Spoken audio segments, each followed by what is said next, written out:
being the mayor of Madison, Wisconsin. I want to thank everyone for joining us, and for those of you who are out of state, welcome to Wisconsin. We're delighted to have you here.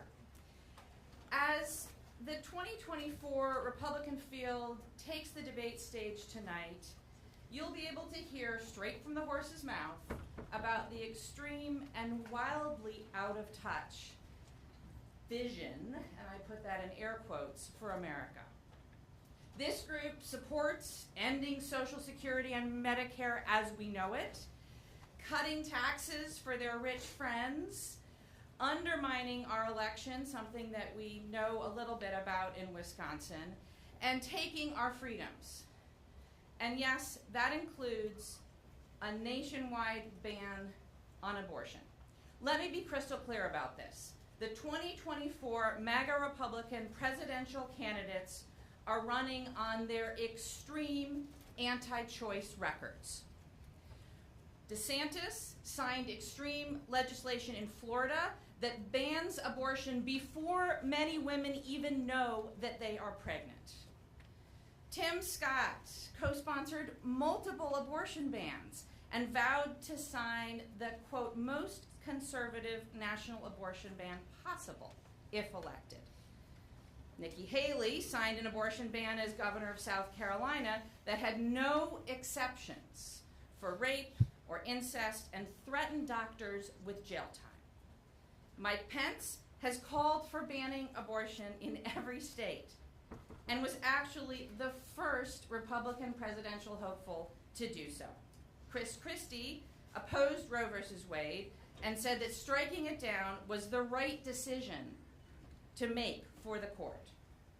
Doug Burgum signed one of the strictest abortion bans in the country as North Dakota's governor, with no exceptions for victims of rape or incest after 6 weeks. And Vivek Ramaswamy supports 6-week abortion bans at the state level, again, before many women even would know that they were pregnant. I'm sure that they're going to talk about freedom on the debate stage tonight. But what about the freedom to make my own health care decisions? I guess that their version of freedom doesn't include women. And here's the bottom line. The American people don't want anything to do with their abortion bans. Voters in states all across this great country, including right here in Wisconsin, have made it clear that the craven abortion bans are wildly unpopular and out of step with the American public. And with the people on our side, Democrats are fighting back against their bigotry and doubling down on our commitment to protect reproductive health care amid ongoing Republican attacks. Fighting for freedom, for more rights, not less, has been the cornerstone of President Biden's first term. And I've got a message for these Republicans. We are just getting started. As Republicans fixate on ripping away more of my rights and yours, I am grateful to have a president and a vice president who are fighting tooth and nail for the freedoms that we hold near and dear to our hearts. Thank you again for being here today, and now it's my pleasure to introduce someone who is organizing thousands of voters and volunteers across the great state of Wisconsin, the chair of the Democratic Party of Wisconsin, and my friend, Ben Wickler. Thank you so much, Mayor Satcher Rhodes Conway, and thank you for your constant defense of democracy in the state where democracy is on the line. I am honored to join Chair Harrison and Congressman Richmond in the state that could determine the 2024 presidential election and where the tale of the tape is crystal clear.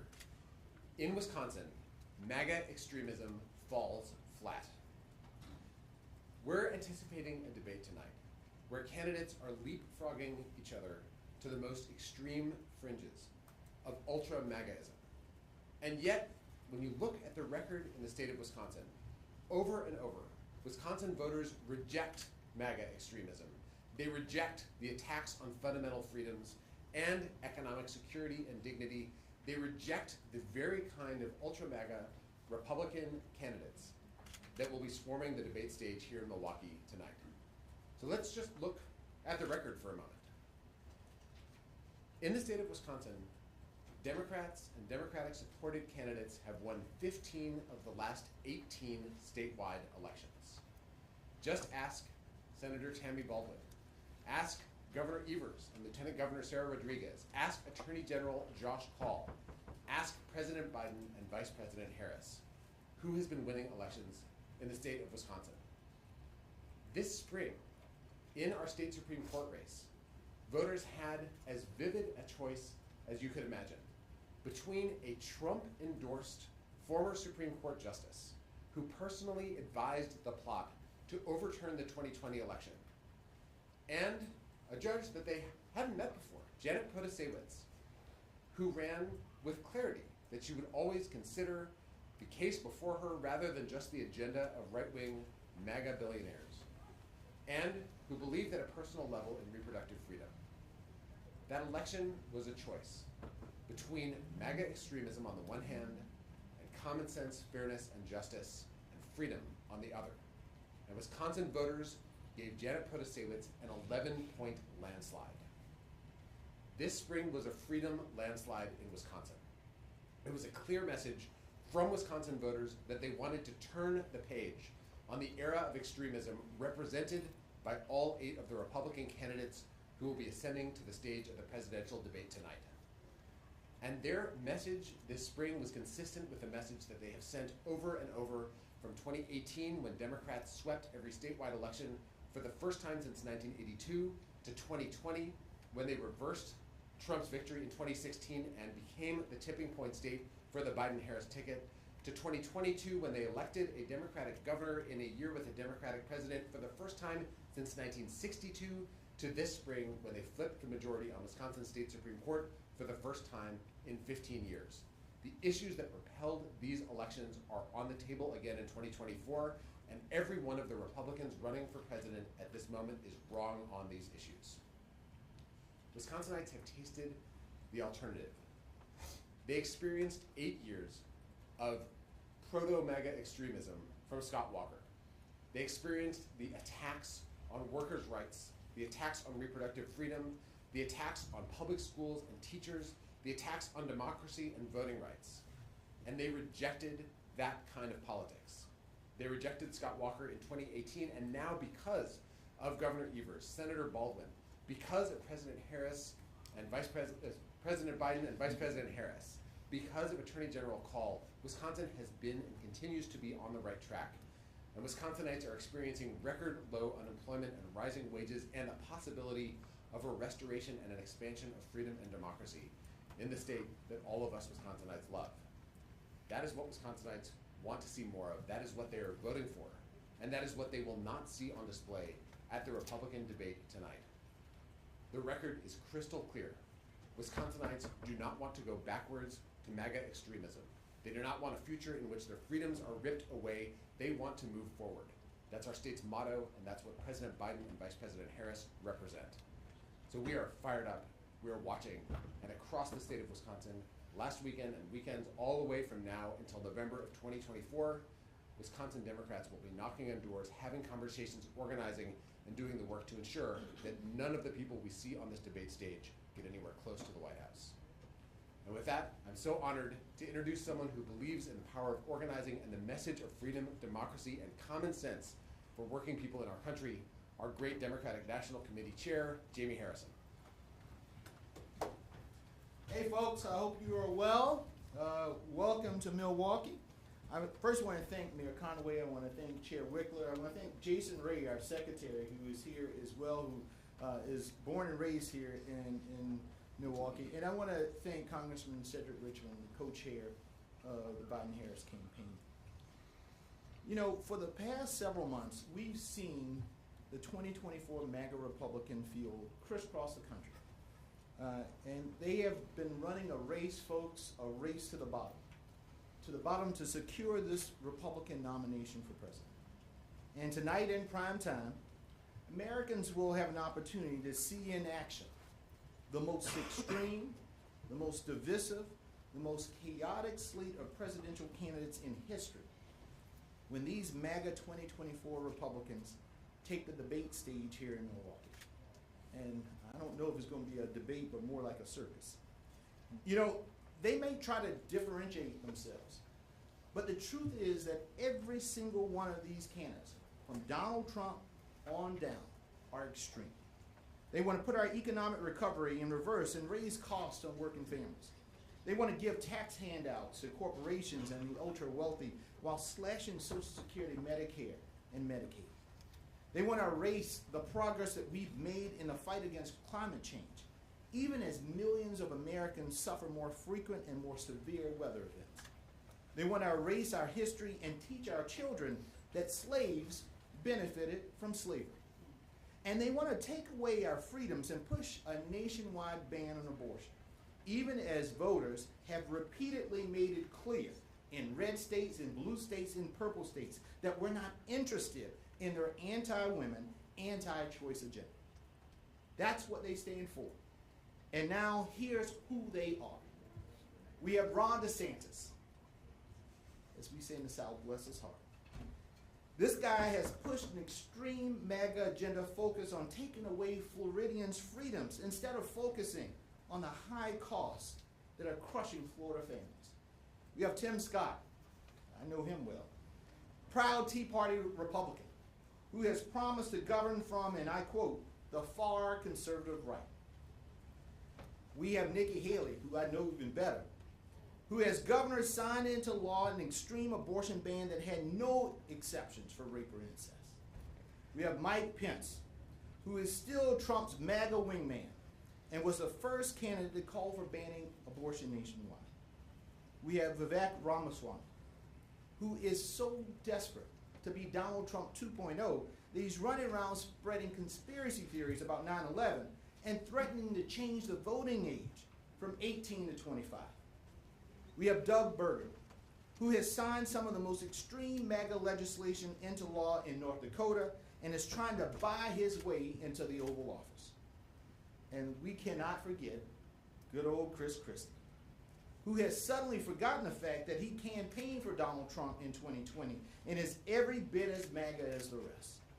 So let me sum this up for you all. No matter who you pick, this group is as extreme as it gets. A bag full of MAGA apples, and they are all rotten. They are wildly out of step with the American people. While they're busy racing to win over the MAGA base, President Joe Biden and Vice President Kamala Harris have been laser focused on fighting for the issues that matter most to the American people. And by every measure, my friends, they have delivered. They've delivered the strongest 2.5 years of job growth in the history of this nation. Over 13 million jobs created, including good-paying union jobs, Nikki Haley, union jobs.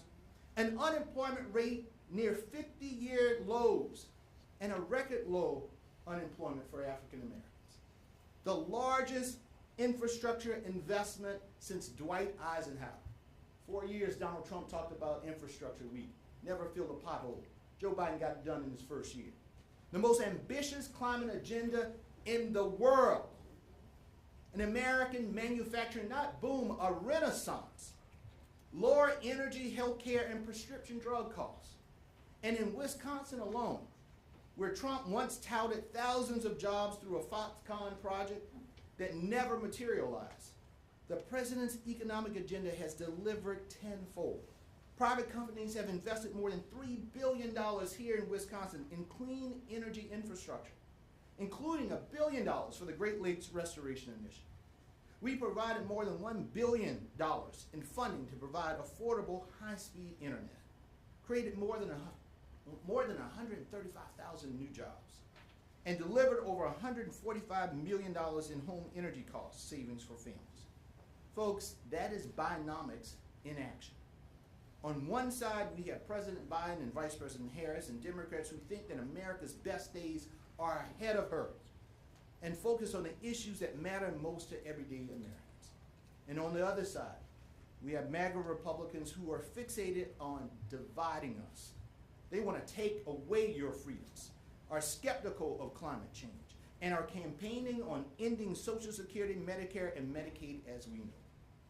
Contrast couldn't be clearer. In 2020, the American people made their voices heard when they chose unity over division, hope over fear, competence over chaos. And they're going to do it again next November when they send President Biden and Vice President Harris and Democrats up and down the ballot back to the White House, back to Congress, back to state legislatures to finish the job that they've started. Folks, it's indeed my honor and pleasure to welcome to the stage now my good friend, Congressman Cedric Richmond. Thank you, Chair Harrison, Chair Wickler, and Mayor Rhodes Conway. Thank you for your public service. Thank you for what you do.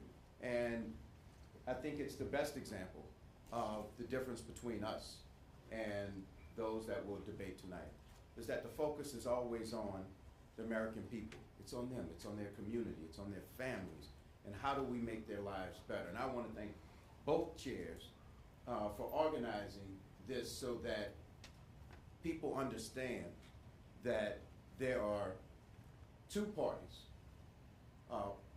espousing their values tonight. And you will see one side that is a race to the extremes in order to get to a MAGA base, and the other are the four people assembled here talking about the American people, the challenges they face, and how productive this president was. And I will try my best not to go over some of the things that were already said, but what I do want to focus on, because I was there to witness a lot of it, was the focus and the accomplishments of President Biden and Vice President Harris since the first day that they took office.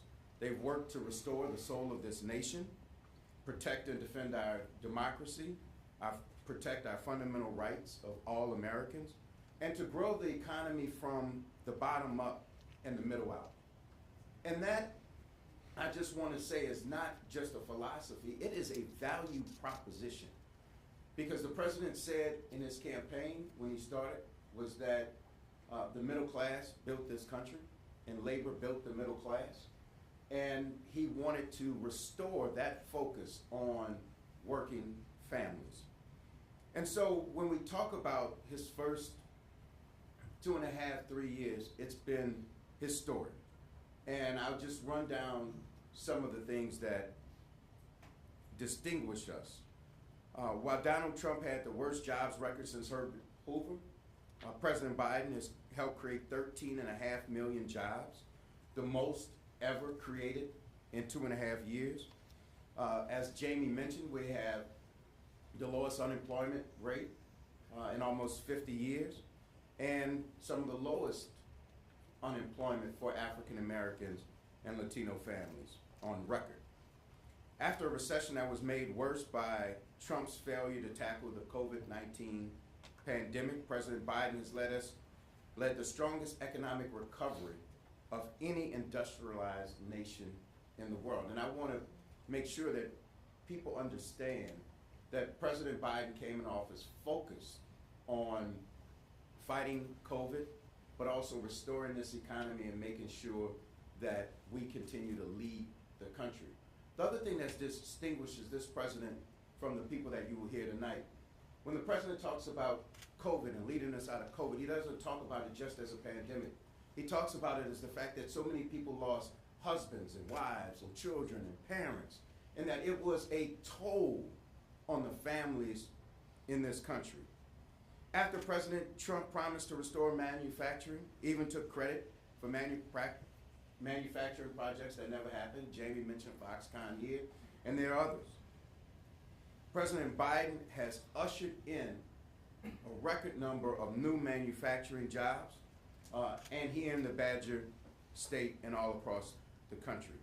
And what that means is people going back to work, families having another breadwinner in the house.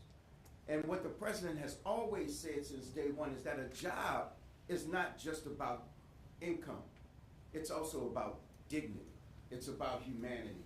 And so that's why we have such a focus on the job creation, the historic job creation by this president.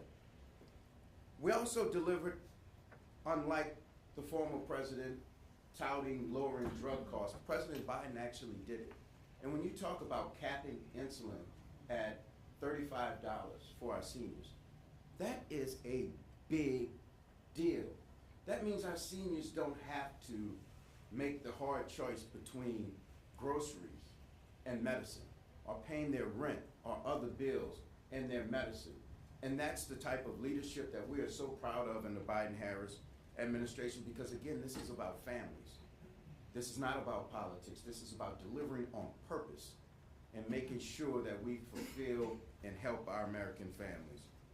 And so when we talk about the Republicans turning a blind eye to the climate crisis, this president has delivered the most expansive address to climate in the history of this country. I'm from New Orleans with Katrina. We see what's happening in Hawaii. We see what's happening California. We see what happens with our forest fires across the country and hurricanes that go from the Gulf of Mexico all the way up to the East Coast. But this president decided to tackle that because, again, this is about the American people. And so while, we had 1 million infrastructure weeks while I was in Congress, the president delivered on none of them, the former president. But this president came together with the leadership that he talked about during the campaign, and in a bipartisan manner passed an infrastructure bill. And I know for a fact he hates when I just say an infrastructure bill, because that's not how he looks at it. He looks at it like a mother or a father or anyone that's hours that they don't have to sit in traffic every day when they go to work. He looks at it, the fact that there are 10 million households that don't have to drink contaminated water anymore because it's coming through lead pipes. 400,000 daycares in this country where children don't have to drink contaminated water anymore. So again, I will say that this is about the American people for the Biden-Harris administration. And the last thing I'll say on accomplishments, you have a president that actually took on the NRA and beat them. It hasn't been done in over 30 years because he knows it's about our families that are losing loved ones. It's about parents that send their kids to school scared of what's going to happen. It's about the fact that people actually buy armored backpacks for their children. So you'll hear tonight more about banning books than you will about banning assault weapons. And from our president and our vice president, they are focused on making sure that we keep our families safe. So I won't go any further because I prefer to you all to ask questions, but I will just tell you that the difference you will see tonight is a race to the extreme issues that the MAGA base want to talk about and what they want to hear, and you will hear a feeding frenzy in an attempt to do that. But from here, you will hear us focus again on the challenges that the American people face, our ability to meet them, and our ability to meet the challenges that we know coming down the road. And the last thing I will say is that when you talk about leadership, and you talk about determination, and you talk about the ability to do things others couldn't, the war in Ukraine is a great example. This president united the West on Russian aggression. And I know that you all remember because you all covered it. Even when President Zelensky didn't think that Russia was invading, we were still uniting the West to make sure that we could help Ukraine when that moment came. And that's the difference between rhetoric and leadership. And we are proud of the leadership of both President Biden and Vice President Harris. So I'll call them up to lead us in Q&A. All right, folks, raise your hand if you have a question. And okay, cool. Let's go to Aaron first.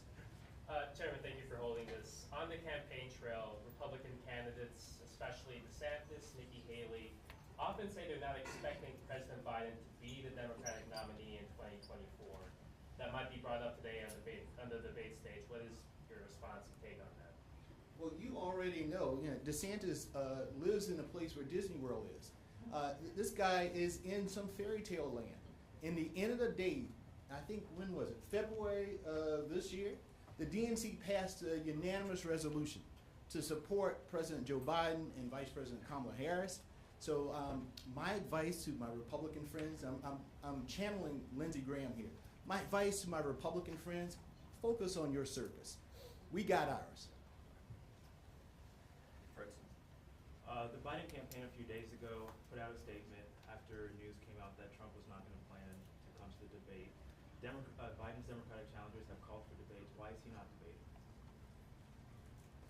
One, President Biden is the Democratic nominee, along with Vice President Harris. And if you look at both parties, when they have an incumbent president, that incumbent president participates in no debates, and there's no primary on our side. Well, there's a primary, but the key to it is the fact that we've already endorsed President Biden. No party has done it. I think it goes back to Reagan and Ford.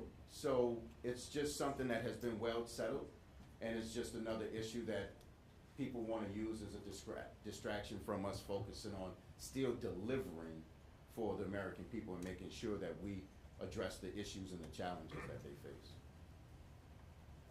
Something, thank you finally with the independent, something you hear from former President, Governor DeSantis, a lot of the other Republican candidates, is that the U.S. is a nation in decline. The U.S. is like a third world country. The U.S. is crumbling. We don't have a country anymore. It's falling apart. How is the president going to come out and say, no, this is not a nation in decline, if that is his message? What's the reaction to that negativity on the Republican side? Can I? Yes.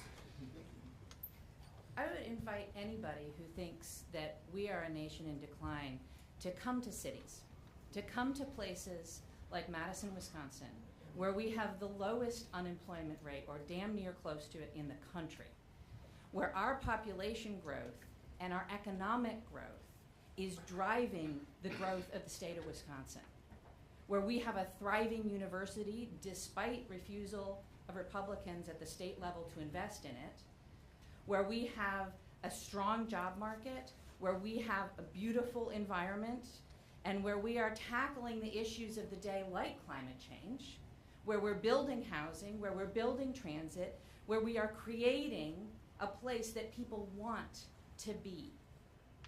So I would suggest that anybody thinks that this country is in decline, come to cities. Because Democratic mayors all across the nation are creating great places where people want to be, where growth is happening, and where our economy is growing. This is not a nation in decline. This is a great nation, and it's made up of cities and people all across America. Again, that the president and the vice president are fighting for every day. Just a follow-up. Something I don't believe any of you mentioned is the man who will be here tonight, his legal troubles. And that's something that the president has not mentioned much. And I know that's because he's the president and doesn't want to talk about ongoing prosecutions. But can we expect the Biden campaign, Mr. Richmond, to go after former president more aggressively on his legal problems? I mean, the man's been indicted 4 times, and we hear not much from the campaign about it. Well, if we did it, what would you do? Right about it. So, in a serious answer to the question, the president is the leader of this party, and we don't comment on ongoing investigations. I think it's out there for people to see, people to read. It will play out, and I think that we're not going to let that be a distraction from continuing to bring costs down, wages up, and focus on the American people. Hi, James Stratton from Channel 12 here in town. We talk about moments on the debate stage all the time, right? You're the party not on the debate stage tonight. How do you capture a moment in a swing state like this on a night when the other party is on stage?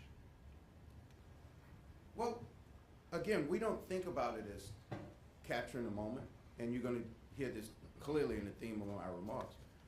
We have a president and vice president that are still focused on governing. We're going to make sure that our voices are heard and that we make sure that people understand the priorities and the positions of the Democratic Party. But I think tonight, what you're going to hear and what you're going to see is a group of individuals with an agenda that the majority of the American people don't want any part of. And so we are not trying to get in their debate. We're not trying to influence it. And we're not looking for a debate moment. What we're looking for is to make sure that people understand where we stand and the president and the vice president, where they stand, what their leadership has done. And we are glad to let the other side have their prime time moment tonight, where the American people will get to see how extreme their positions are and how widely unpopular they are. Jim, No, I want to add to what Cedric said. I think the president did this marvelously in the State of the Union address. Remember, Republicans were talking about decimating Medicaid and Social Security? And then many of them claim, oh, we never said that. The clutching of the pearls during that moment.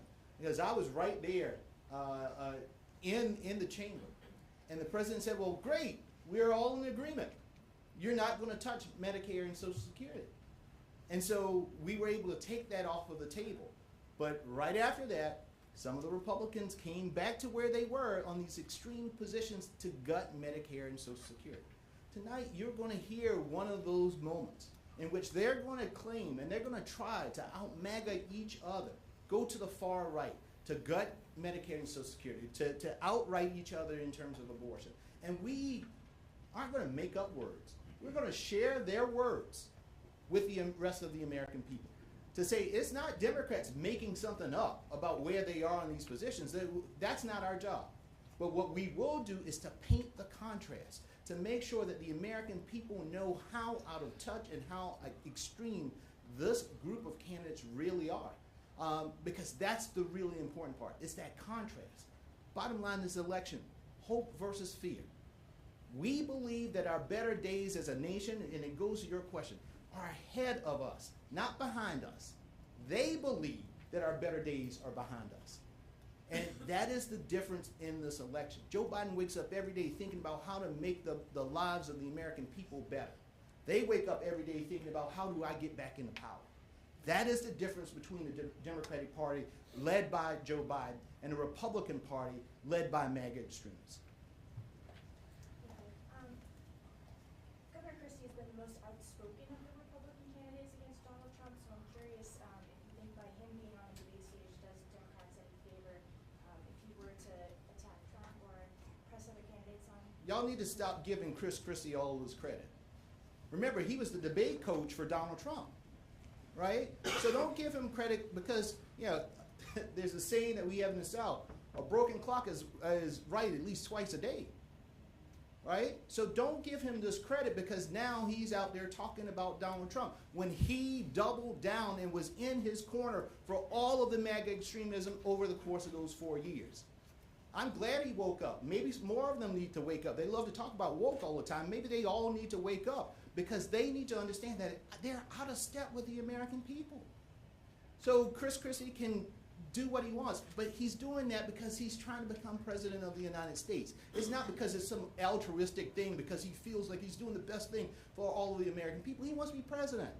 And so he needs to find some way to differentiate himself. I guess he's smarter than the rest because he's trying to figure out some way to differentiate himself from Donald Trump. But in the end of the day, don't give him credit for it because he's still a MAGA extremist. Will President Biden fit today?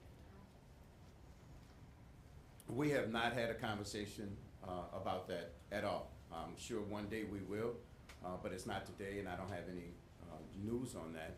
But what we're going to continue to do is continue to govern because Vice President Harris and President Biden have a job to do, and they take it serious. So when we have news on that, we'll let you know. Just a quick follow-up. McCarthy saying the impeachment inquiry could begin when Congress returns in September. Will that hinder Biden's re-election campaign, and will the campaign be paying attention to any attacks on Biden tonight related to the Biden investigation? Well, I'm sure the president will continue to govern, and as far as McCarthy wakes up every day praying he still has 218 votes to be Speaker of the House. I've been there and I know it. So depending on what he says today, it may change tomorrow, depending on where a handful of Republicans decide that they want to drag him around. So we have really no time to focus on what McCarthy says day by day. We will, of course, the administration, which is much separate from the DNC, they will do their job, and we will continue to do our job, which is to remind the American people that this is a choice between chaos and division and a president focused on their issues. All right, that's all the time we have. Really appreciate it. Feel free to follow up with any of us, and we'll give you whatever answers you need. But thank you all for coming out. Thank you, everybody.